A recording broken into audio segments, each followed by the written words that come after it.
Thomas Hobbes, Leviatán, resumen y crítica. Resumen sobre el libro de Thomas Hobbes, Leviatán.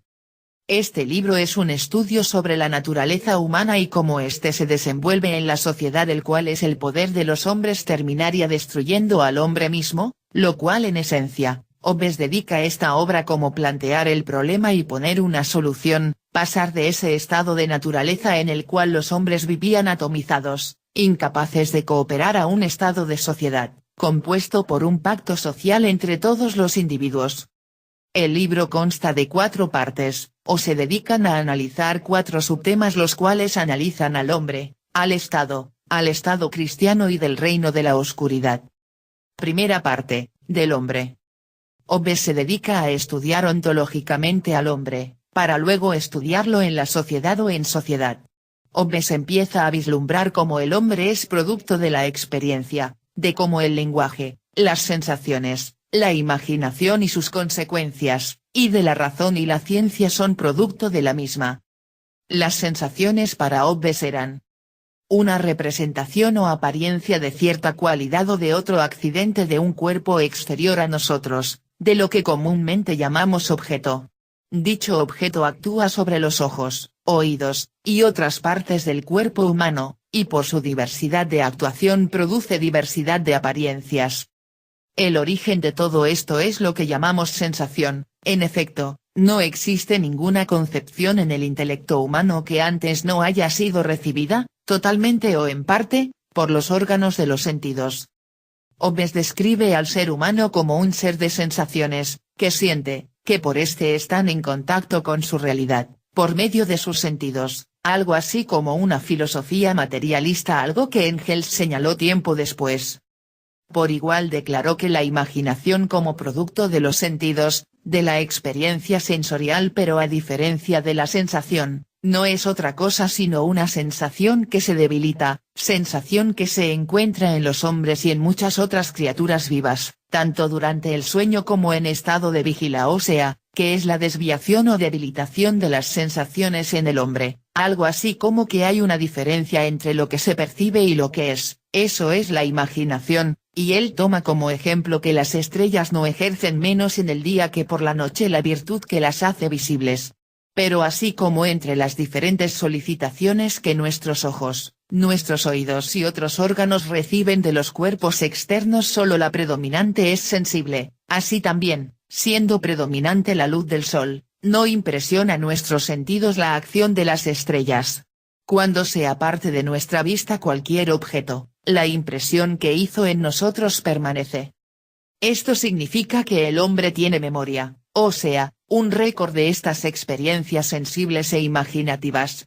Que no son cosas que han sido percibidas por los sentidos y que este grupo de sensibilidades en el tiempo se les denominan experiencia. O sea, la imaginación es en esencia, aquellas cosas que antes han sido percibidas por los sentidos, de manera fraccional o total, lo cual crea una dicotomía entre ensueños, las imaginaciones de los que duermen en palabras de Hobbes, y las sensaciones. Por eso es que cuando tenemos frío asociamos el frío con algo imaginado, un ensueño que nos hace pensar en temor sobre algo, y esto a veces da lugar a apariciones y visiones. Lo cual Hobbes indica que el ser humano, como unidad, anda siempre en modo de alerta, ya que hay veces que éste no puede distinguir estas apariciones y visiones y esto lo hace dudar, andar con completa cautela, debido a que por ese miedo y esa superstición se hallan poseídos por terribles ideas sobre obscuridad, fantasías, espíritus, fantasmas de hombres muertos y cosas sobrenaturales, que en esencia es contraria al materialismo hobbesiano, el cual vemos como más adelante él resuelve este problema luego, ya que hay unas implicancias que serán analizados en los capítulos siguientes. Luego que se evidencia que el ser humano es susceptible al pensamiento místico, producto de su imaginación, similar al mito de las cavernas de Platón, de forma análoga, pero un poco más sofisticado, hay consecuencias que son inevitables debido al fenómeno de la imaginación, el cual hay un dilema el cual Hobbes vislumbra diciendo que hay 2 clases de pensamientos que carecen de orientación, hay unos que carecen de orientación, el primero es una serie de pensamientos no regulados, arbitrarios y que de manera u otra están subordinados a algo que pueda canalizarlos. Más tarde Hobbes considera que la forma de organizarlos es por medio de un pensamiento en sociedad, y los otros pensamientos son los pensamientos regulados. Los pensamientos regulados, son en esencia según el autor, aquellos que son designados por algún deseo, ya que del deseo según Hobbes surge el pensamiento de algunos medios que hemos visto producir efectos análogos a aquellos que perseguimos. Hobbes distingue a estos pensamientos regulados en dos tipos. 1. Cuando tratamos de deducir o analizar las causas o medios que producen un efecto que imaginamos. 2. Los efectos posibles que pueden deducirse de este efecto imaginado.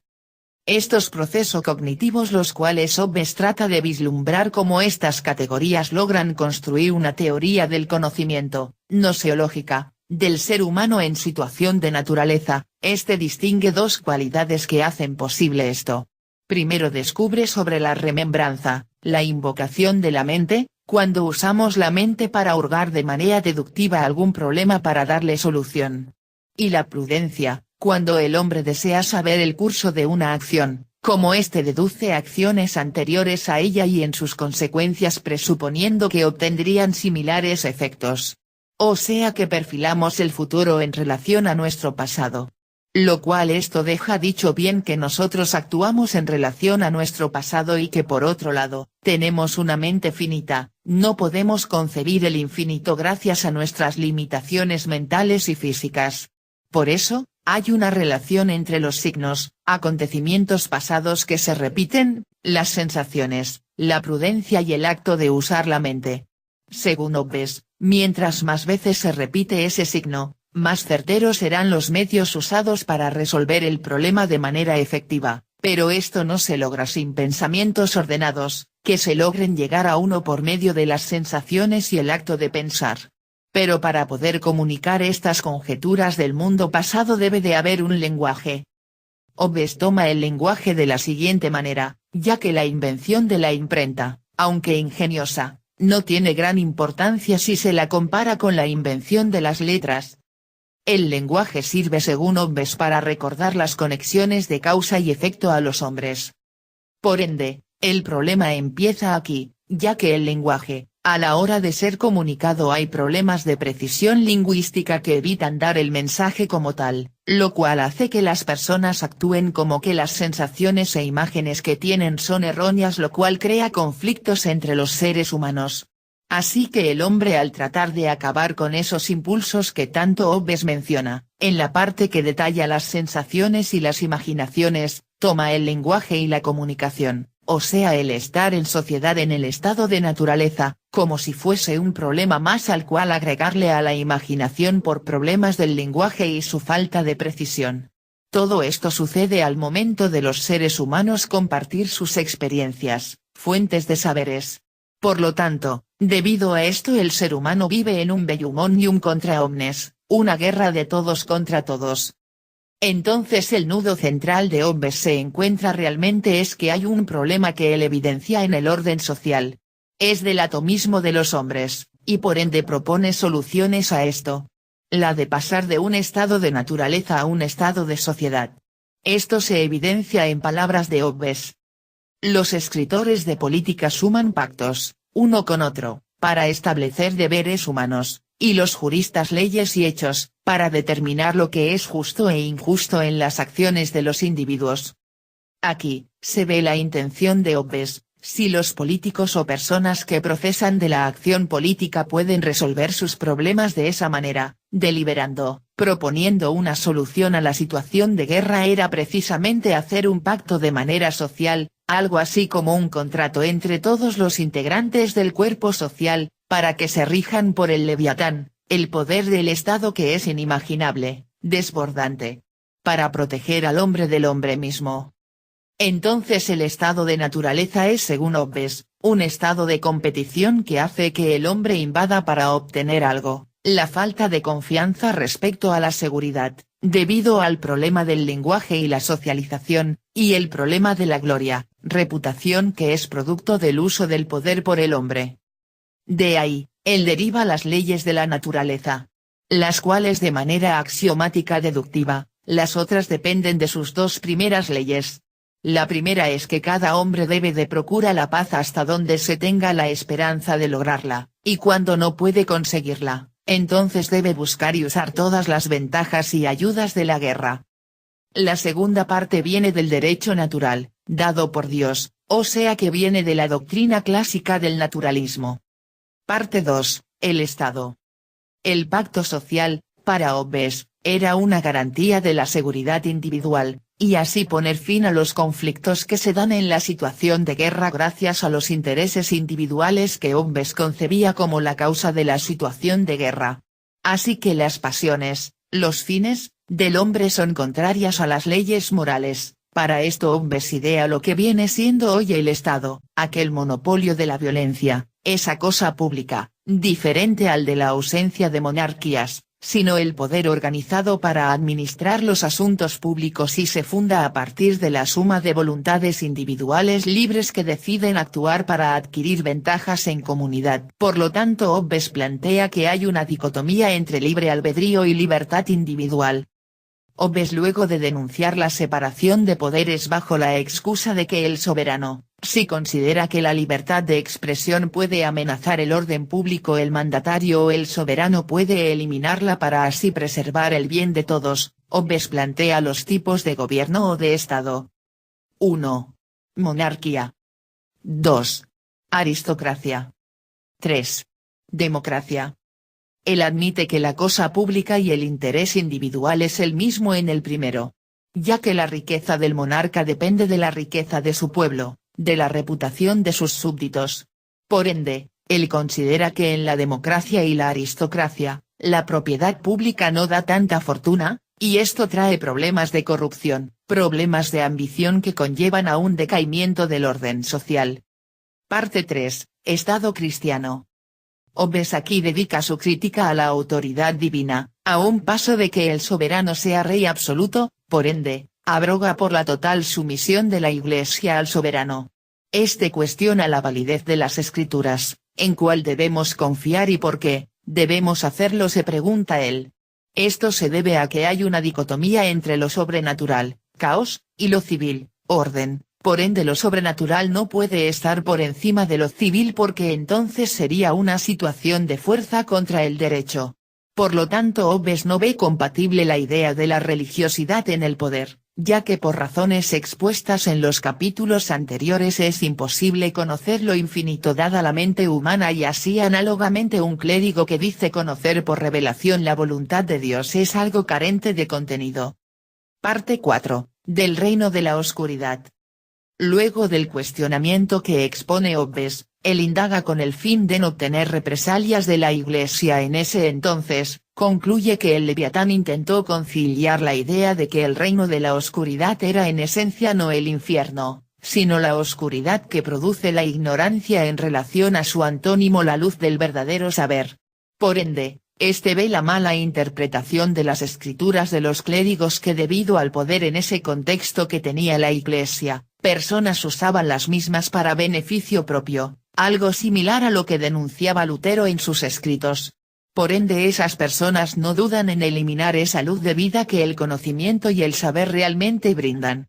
Las causas que él establece son la interpretación de las escrituras de manera viciada, la demonología de los poetas, la mezcla cultural de las reliquias griegas y las escrituras cristianas, que dieron lugar a tiranías y oligarquías y a lo último la modificación de las tradiciones de manera deliberada también dañan la luz que tanto Hobbes dice que es esencial para el mantener el cuerpo social de manera sana y sostenible.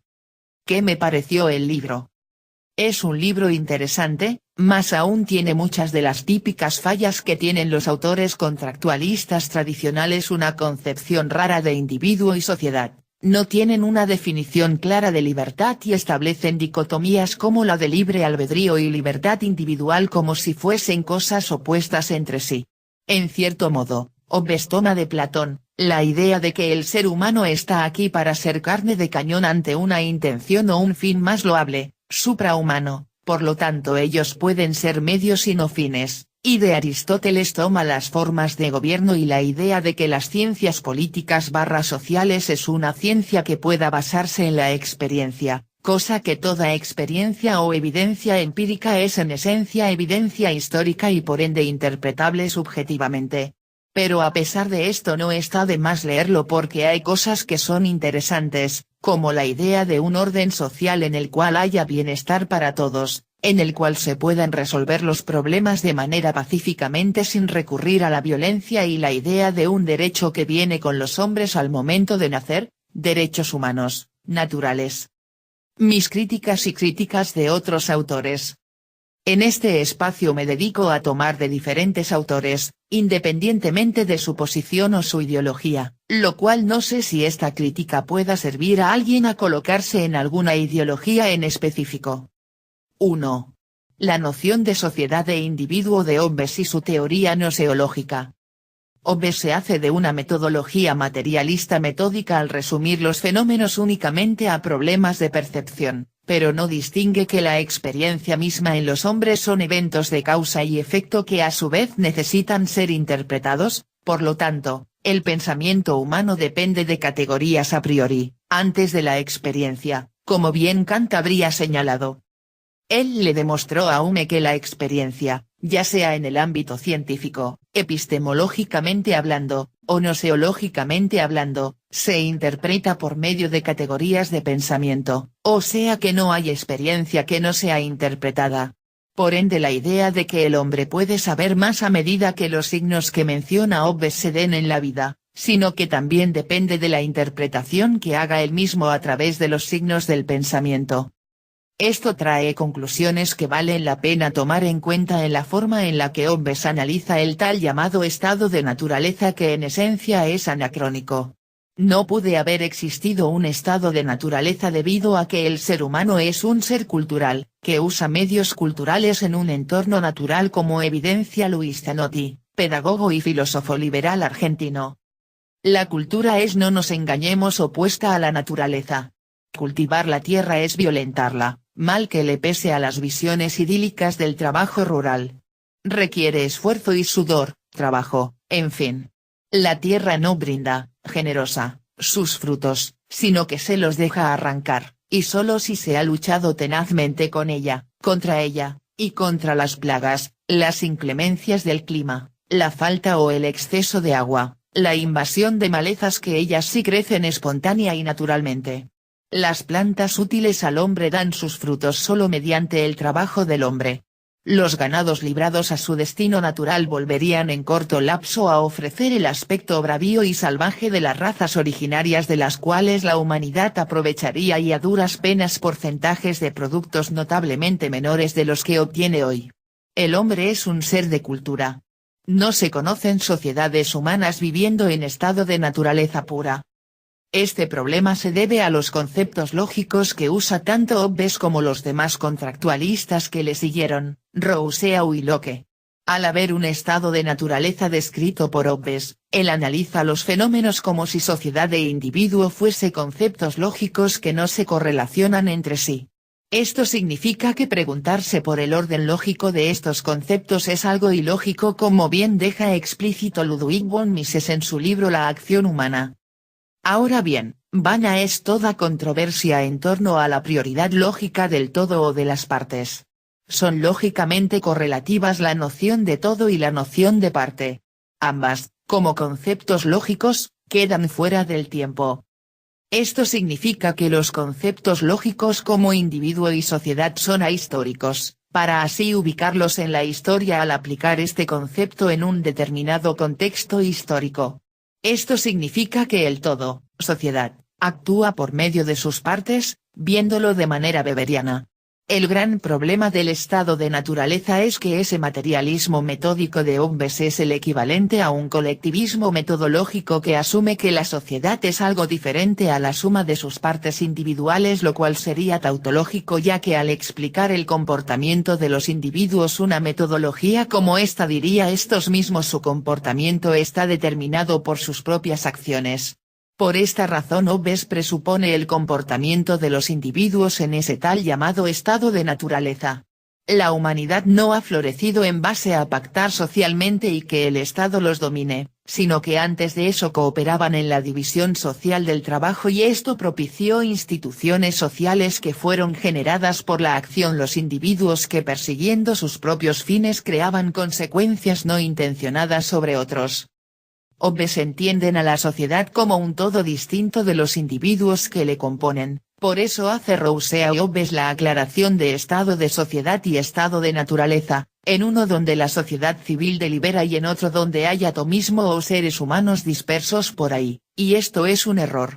El todo, sociedad, actúa por medio de sus partes, individuales. Sostener desde un colectivismo metodológico como hacen ellos es precisamente decir que el comportamiento de los individuos está determinado por sus propias acciones, lo cual es una tautología. Por ende, los contractualistas ven de manera estéril los fenómenos sociales y por eso presuponen muchas conductas del individuo gracias a eso. Los colectivos en la realidad empírica no existen, por ende, para estudiarlos se deben de descomponer la sociedad en sus partes, los individuos y cómo estos afectan a otros. El Estado como garante de derechos individuales, una crítica liberal/anarquista.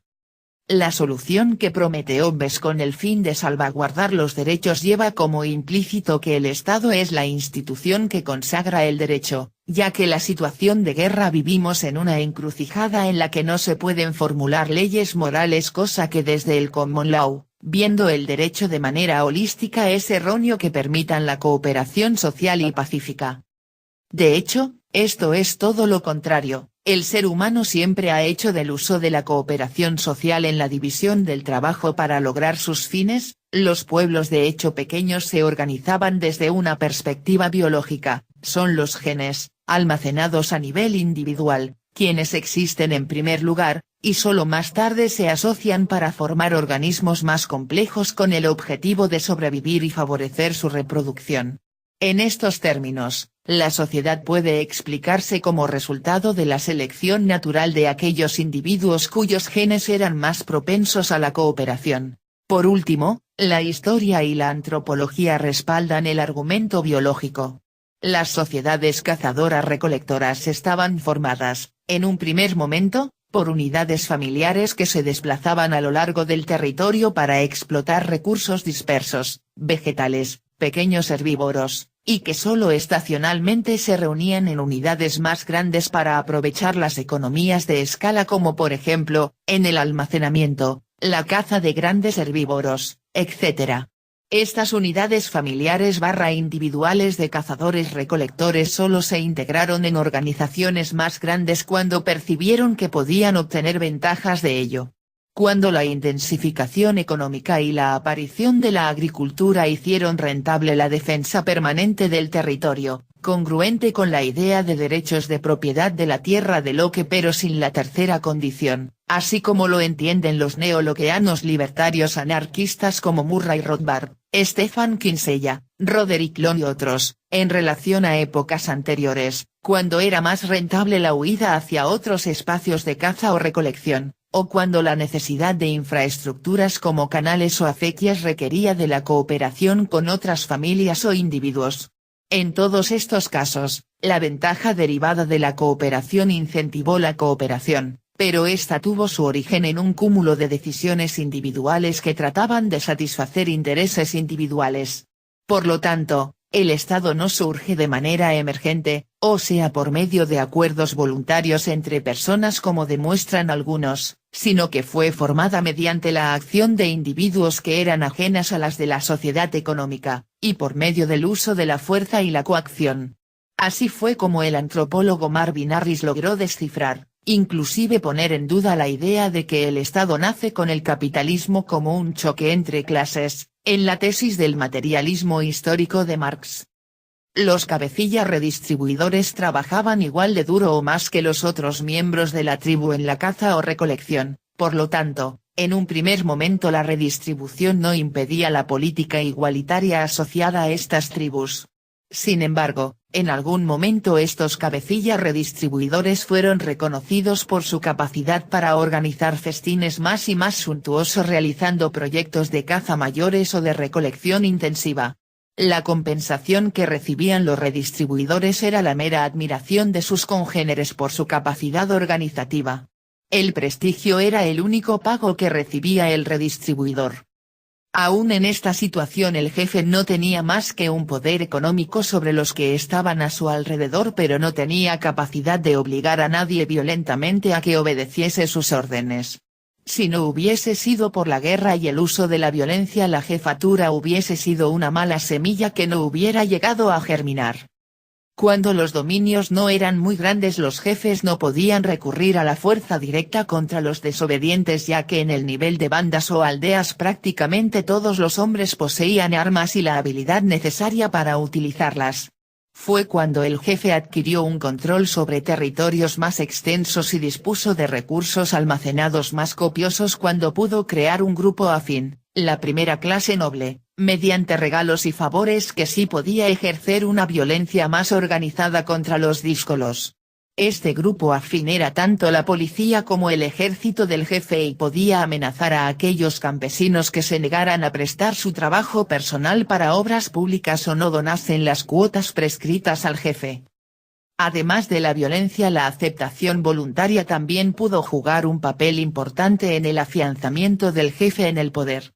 Los miembros del pueblo ya no podían aceptar el poder del jefe como un medio para aglutinar fuerzas en guerras o en obras públicas o para sentirse protegidos frente a las amenazas.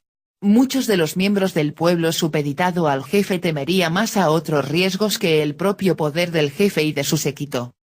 Esto es congruente con la teoría del sociólogo y economista Franz Oppenheimer de que hay dos formas de obtener recursos en el orden social: por medios económicos, trabajo, intercambio, ocupación por la ley del primer ocupante, y medios políticos, la coacción, el robo y la violencia. El Estado, como institución, se vale de los medios políticos para obtener riqueza ya creada previamente por otros para poder concretizar sus fines, entendiendo el Estado como un conjunto de individuos que realizan un tipo de relación social que ha sido institucionalizada. Lo cual, para el Estado, no está fundado en un pacto entre todos, ni históricamente ni de cualquier otra forma concebida, por lo tanto es dudoso su emergencia, entendiéndola como producto de consecuencias no intencionadas de decisiones meramente individuales a la hora de concretizar sus fines. También la idea de que el Estado puede concebir, predecir, toda la información del orden social es algo ilusoria para resolver problemas de elección racional. El conocimiento en la sociedad es disperso, asimétrico y a veces contradictorio en manos de los individuos. Así que es imposible, desde el punto de vista económico y hasta social, que el Estado como institución pueda poseer más conocimiento que la sociedad y el mercado, ambas entendidas como un proceso de ajustes sociales, como bien entendía Hayek. El carácter peculiar del problema de un orden económico racional está determinado precisamente por el hecho de que el conocimiento de las circunstancias que debemos utilizar no se encuentra nunca concentrado ni integrado, sino que únicamente como elementos dispersos de conocimiento incompleto y frecuentemente contradictorio en poder de los diferentes individuos. De este modo, el problema económico de la sociedad no es simplemente un problema de asignación de recursos dados, si dados quiere decir dados a una solamente que deliberadamente resuelve el problema planteado por estos datos. Se trata más bien de un problema referente a cómo lograr el mejor uso de los recursos conocidos por los miembros de la sociedad, para fines cuya importancia relativa solo ellos conocen. O, expresado brevemente, es un problema de la utilización del conocimiento que no es dado a nadie en su totalidad. Temo que muchos de los últimos avances de la teoría económica han más bien oscurecido en vez de aclarado este carácter del problema fundamental, cosa que ocurre especialmente en el caso de muchos de los usos que se han hecho de las matemáticas. Por lo tanto, la idea de que un Estado, concebido como producto del robo, la ingeniería social, la legitimación de prácticas ilegítimas como impuestos, manipulación monetaria, legislaciones que producen efectos sistémicos en la sociedad como proceso de ajustes sociales hechos por individuos que deliberan, es cada vez más coherente y acorde con la realidad que, tomando en cuenta la idea de Hobbes, los contractualistas en general y sus seguidores El problema de la protección de la propiedad privada y sus consecuencias, el talón de Aquiles del liberalismo clásico, de la monarquía hobbesiana y posteriormente la socialdemocracia y el estado de bienestar. Muchos teóricos sociales desprestigian el poder de los derechos de propiedad ya sea desde el punto de vista jurídico o desde el punto de vista sociológico y de cómo esta institución realmente funciona, no solo para preservar el orden y los conflictos interpersonales, sino también de su surgimiento. Los derechos de propiedad son no solo el motor de la economía de mercado, sino que el respeto a estos y una formulación adecuada de unos derechos de propiedad mantiene posible la cooperación social, ayuda a que los procesos de mercado sean más acorde con las necesidades de las personas, a diferencia de regímenes neoliberales que si bien su discurso es pro mercado pero políticamente hacen lo contrario, como Reagan y Thatcher. Y sobre todo ayuda a la prosperidad de no solo las mayorías sino de minorías que de otra manera no pudieran hacerlo simplemente con la ayuda de los procesos democráticos estatales, que de hecho el armar y desarmar proyectos sociales por medio de la democracia representativa trae bastantes consecuencias a nivel institucional en los derechos de propiedad. El problema del orden social aparte del mencionado por Hayek, no solo que el orden social sus miembros carecen de todo el conocimiento acerca de los recursos, sino que éste se encuentra disperso y es asimétrico en toda la sociedad, o sea, de los medios adecuado para sus fines, es el de un sistema en el cual las personas funcionen y deliberen en libertad sin afectar las libertades de otros, donde se respete las libertades negativas para elevar la esfera de libertades positivas de la sociedad en su conjunto. Por ende este sistema debe de tener un alto respeto por la propiedad privada ya que, esta institución es una de las que más se relacionan con las otras para poder adquirir esa tal sociedad abierta que hablaba Karl Popper. La propiedad privada es una institución social que su función la de asignar recursos escasos, a personas conocidas como propietarios, sean privados o públicos y ojo que estos últimos lo hagan de manera consensuada. Ya que en un orden social donde las personas no tienen el conocimiento real o total sobre los medios para satisfacer sus fines, sean altruistas o egoístas, etc. Estos solo pueden obtenerse mediante la cooperación social pacífica y por reglas morales que ayuden a incentivar la cooperación aún más, esto lo evidencia bien Hans Hermann Hoppe, filósofo, sociólogo y economista. Solo porque existe la escasez existe un problema para formular leyes morales, mientras los bienes sean sobreabundantes, bienes libres, no resulta posible que haya conflicto sobre su uso y no se necesitan acciones de coordinación. Por tanto, se deduce que cualquier ética correctamente concebida debe formularse como una teoría de la propiedad, es decir, una teoría sobre la asignación de derechos de control exclusivo sobre bienes escasos. Porque solo entonces resulta posible evitar conflictos de otra forma inevitables e irresolubles. Entonces de ahí se deduce la función social de los derechos de propiedad y es de asignar recursos escasos sin que se lleguen a estos por medio de conflictos interpersonales, o sea, sin que se llegue a una situación previa a los derechos de propiedad en un escenario de fuerza contra derecho. Hayek en su obra, Legislación y Libertad logra unir la idea de ver el orden social como un producto de deliberaciones que no necesariamente son intencionadas, David Hume, con la tradición lockeana, John Locke, la cual desde el derecho natural, se justifica la propiedad, sino que la misma es necesaria para estos ajustes sociales. La propiedad privada debe tener una cualidad tal que no requiera a quienes cumplen con la ley la verificación constante por parte de una autoridad distributiva de dicho cumplimiento respecto de la posesión de los bienes. El carácter privado de la propiedad dependería entonces, a la vez, del reconocimiento social de un poseedor particular, individual o familiar, y de la unión indisoluble entre la posesión y la voluntad de su poseedor, en el caso individual, hasta que el individuo decida revocarla. Si la propiedad es ante todo un fenómeno social y la sociedad es al mismo tiempo una coordinación de propiedades, esta característica lockeana de la propiedad privada es necesaria para la coordinación espontánea de expectativas. En un entorno donde no se respetan las propiedades, ya sea por medio de mecanismos impositivos o por leyes que regulan su uso, que estos son los que más afectan el poder de coordinación, el evitar conflictos interpersonales y otras funciones que ya hemos mencionado. La cooperación social es menor, y el orden social se enfrenta a desajustes sociales más profundos que en una situación contraria. Esto se debe a que para que los derechos de propiedad puedan ayudar a mediar e incentivar la cooperación social, evitar conflictos, y es que estos deben de ser justos y visibles. Para que las reglas morales como estas funcionen debidamente, que sean justos y visibles, estos deben de determinarse intersubjetivamente. Ejemplo, ¿dónde termina mi propiedad y dónde comienza la de otro? Y estos no pueden ser justos porque no pueden servir a su función de prevenir conflictos si no se aceptan como tales por los afectados por las normas. Por lo tanto, cualquier set de reglas morales que no tengan estas características hará que tanto la institución de derechos de propiedad como las que se interrelacionan con el mismo, carezcan de mecanismos que hagan posible el orden social. El argumento hobbesiano, al proponer la solución ante los problemas del hombre, un estado de sociedad, un monopolio de la violencia y de la ley / servicio de protección, de hecho no soluciona el problema del orden social, sino que lo agrava. Ya que ¿quién protege nuestros derechos de propiedad ante el Estado?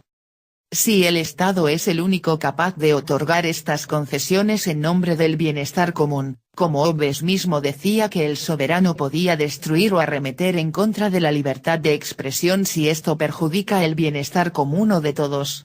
Esto se debe a la falacia que cometen tanto contractualistas como socialdemócratas de ver los intereses individuales como diferentes al de los intereses colectivos. Ludwig von Mises tenía un planteamiento similar y objeciones a esta forma de ver la sociedad. La doctrina colectivista no reconoce que la cooperación social sea para el hombre un medio para el logro de todos sus fines. Da por sentado que hay un conflicto irreconciliable entre los intereses de la colectividad y los intereses de los individuos, y que este conflicto toma partido incondicionalmente por la colectividad. Solo la colectividad tiene existencia real.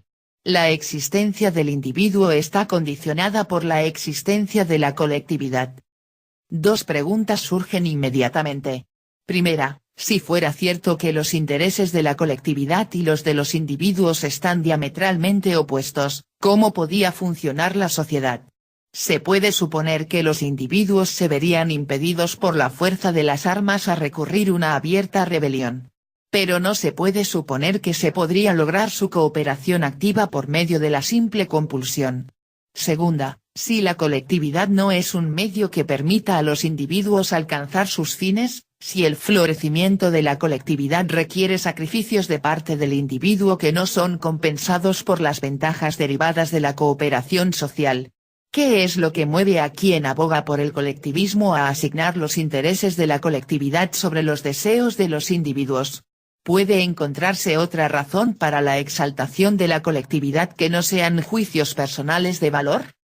El problema es que la doctrina política de Hobbes tiende a pecar del mismo error que muchas otras filosofías o paradigmas. Ven a la sociedad como algo diferente de la suma de sus individuos, lo cual esto es una falacia circular, evidenciada ya anteriormente por Mises. No es de extrañarse que la justicia social, el bienestar social, y otros conceptos que utilizan los defensores del Estado así como el mismo Hobbes carezcan de contenido, porque si lo que se defiende es el estado de sociedad, el Estado como institución no está compuesta por todos los miembros de la sociedad, sino que hay un grupo que está subordinado a la jerarquía de aquellos que usan o profesan del monopolio de la violencia, en el caso de Hobbes, el rey, monarca o soberano.